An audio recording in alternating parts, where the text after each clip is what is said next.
Hello, this is Erick Widman. I'm an immigration lawyer, and I'm going to be laying out for you here who you can petition for in terms of who is your spouse and who is your child.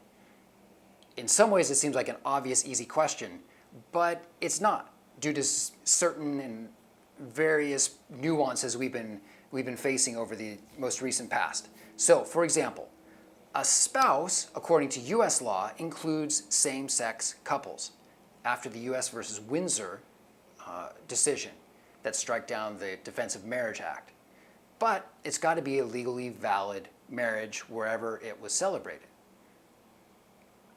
In addition, you've got the statute specifically excludes certain types of marriages.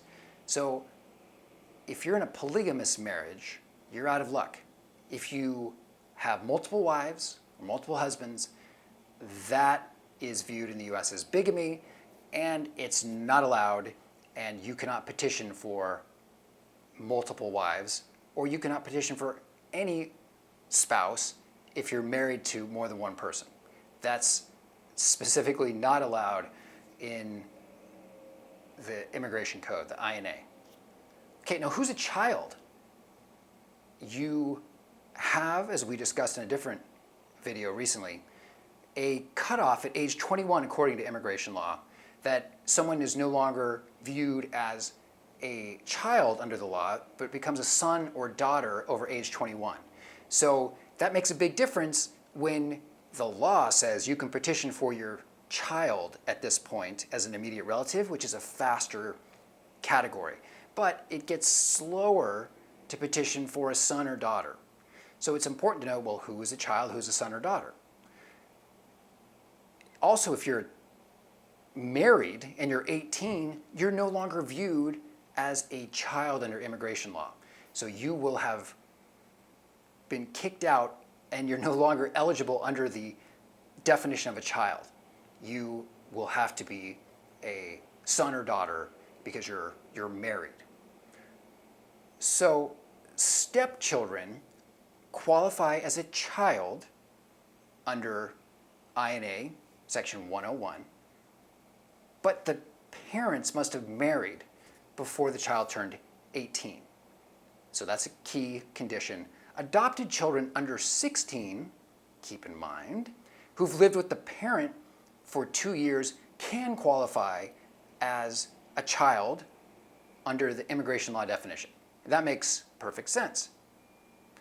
Now, if you're a child born out of wedlock, there are various limitations. That gets complex, and you got to look at the Immigration Nationality Act, Section 101, to see the full breakdown of that.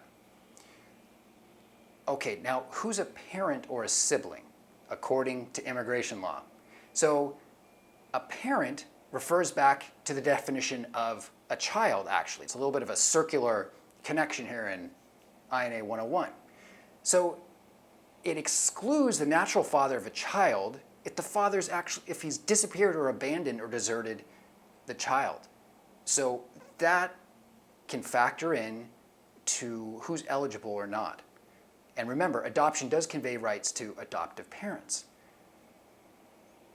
In the INA, Immigration Nationality Act, sibling is not defined, but we have to look at the definition of a child to figure this one out.